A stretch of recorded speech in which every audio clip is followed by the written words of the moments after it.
How's it going, everyone? My name's Brandorkian. Now let's get dorky. So as you can see today, I can actually attack these gyms and finally take them over. I've been training them every video, the past couple videos. Finally, I can actually attack them. However, this is a little bittersweet, and I'll show you why. Yesterday, and actually this morning as well, on my way to work, I saw it as the same thing. There was a Mr. Mime in one of the gyms. So you can see here, right there, there's a Mr. Mime, 1285 Mr. Mime, and I wasn't able to actually attack it. I just pulled up to it. I saw it across the street, pulled up to it, put in a Pokemon, he pulled into that parking lot, and then drove away. I didn't have enough time to actually fight it, and I was really looking forward to fighting it today because I saw on my way to work that it was still in the gym. The gym had actually almost been level 10 at that point. It was like level 9, almost level 10. So I was like, it's always instinct. It's been instinct the past like couple weeks. So I mean, it gets taken down a lot, but usually at night. So I'm like, it's the early morning. By lunchtime, it's still gonna be instinct. I'm gonna be fine. I'm gonna be able to attack it and fight it and show it off in my video. But unfortunately, and kind of fortunately, Mystic took it, which stinks because now I can't show off it battling, and I can't really see what it's like to battle because I wasn't able to yesterday. But at the same time, now I can actually take a gym instead of just training one up. And even if that Mr. Mime was still there, I wouldn't have been able to train it up really, or at least put in another Pokemon because I did already have a Pokemon in there. So it's a little bittersweet, but I am excited that I can actually attack these gyms now. So that's what I'm gonna do now. And let's get right to it because you know what, Mystic? You're going down, especially for taking out that Mr. Mime.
Alright, so that's that gym. As you can see, I joined in at the second time I was attacking, and the Rhydon was basically dead. I just joined in, started attacking, and all of a sudden, boom, the Rhydon was dead. But my Pokemon also took a ton of damage because I guess it made up for if I was attacking from the very beginning, which I wasn't. So that was kind of BS, but I was able to take it very quickly with some of my water Pokemon and my Magmars and put in a Snorlax. Now I don't know if that person that was helping attack the second time, because the first time I did it on my own, if they helped me attack the second time, are instinct or not.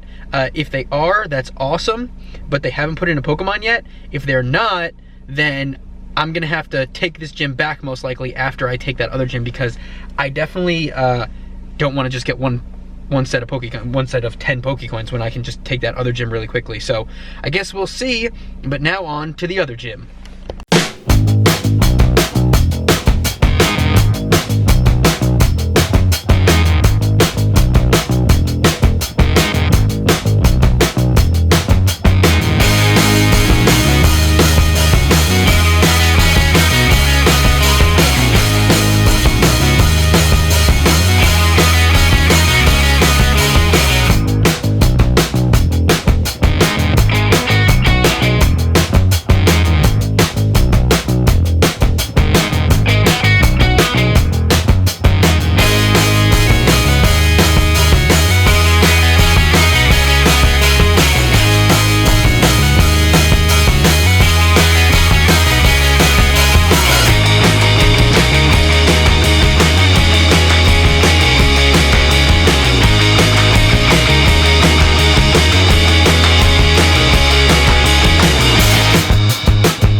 And there you go, that is the gym taken. Collect my Pokecoins, and now I'm at 6,200. That is awesome. So my strategy there at first was to just kill the Vileplume only, just use all fire Pokemon, get the Vileplume down with like half its CP Pokemon, and get the 1,000 for that. Run away, and then once the Vileplume was completely out of the gym, then go in with just electric type Pokemon, because then there was only water types after the Vileplume.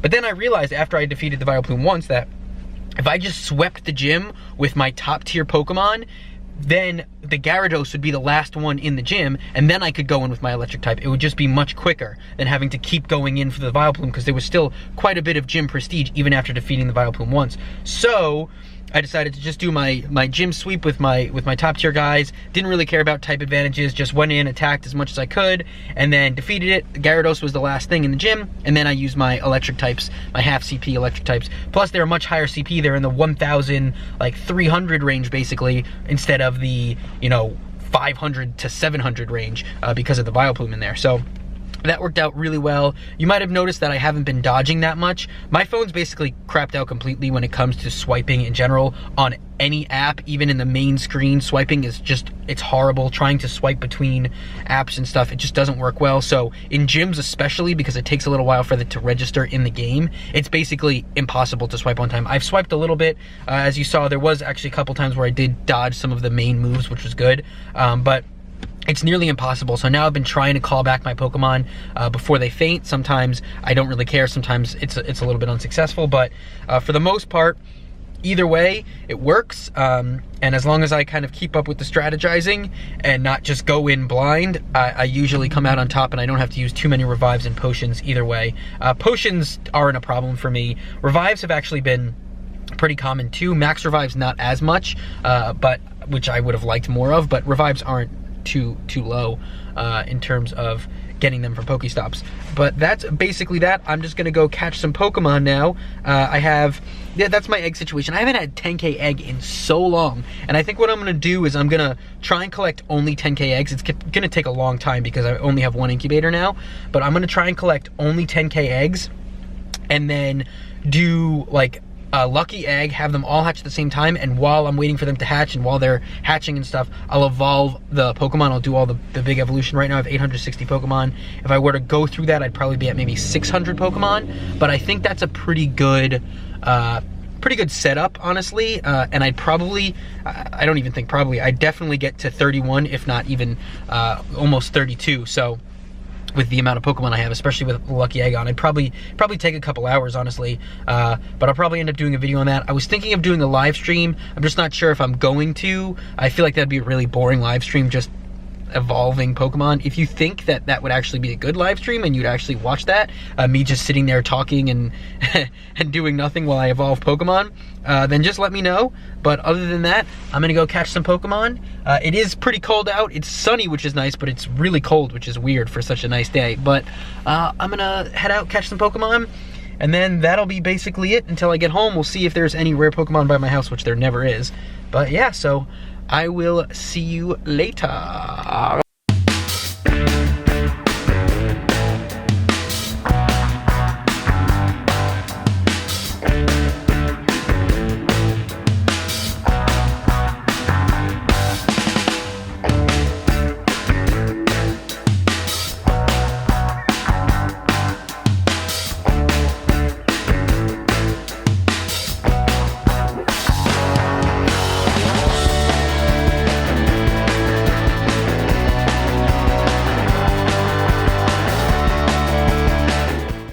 So I just pulled up to my house and there's a ride-on. Well, not my house, my street. So I was saying that, oh, it's 1:33, really? So I was saying that after I left the park, I'm sorry, I'm a little taken aback, I was not expecting that.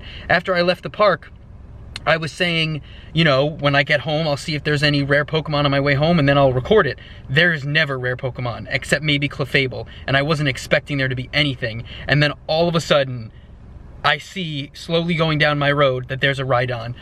So I'm in the process of driving down my road extremely slowly, and I just kind of have my phone to the side. I don't actually have it in my hand or looking at it. And I saw that there was a ride-on, and I know where the spawn points are, so I just pulled over on the side of my road, and when I saw that there was a Rhydon in that spawn point. So I saw it spawn and I just whipped out my camera real fast. Oh my God, that's incredible. I'm gonna put the camera down real quick. I know this is a really bad angle, you can see it my nose, but I do really want to catch this Rhydon, even though it's only CP 133. That is so disappointing. Rhydon can be such a high CP, and the fact that it's only 133 is extremely disappointing. I really hope it doesn't run from me. It is only 133, so it shouldn't, thank God. Okay, so unless it's perfect IVs, I'm not gonna power it up, but it's cool to actually see a Rhydon. Rock Smash, Stone Edge, I don't know if that's its best moveset, but that is a pretty nice moveset, I think.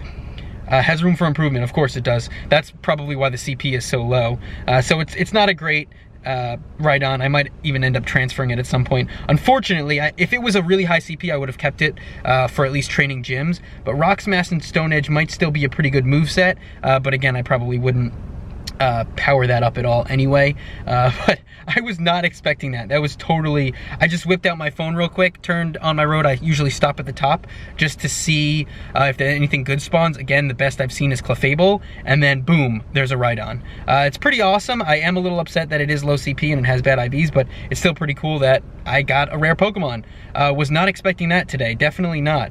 Other than that, I'm at 1.4 out of 2 for my egg and only 1 out of 5 for my Chansey, but I think that's where I'm gonna end the episode. I don't think anything else good is gonna happen compared to that. That's the best thing that could have ended this episode. So I hope you enjoyed it. If you did, please leave a like. Let me know down below if you have good spawns by your house, and if you do have spawn points even, have you gotten any good spawns like that before, even if the CP was pretty bad. And subscribe if you haven't already. As always, stay dorky.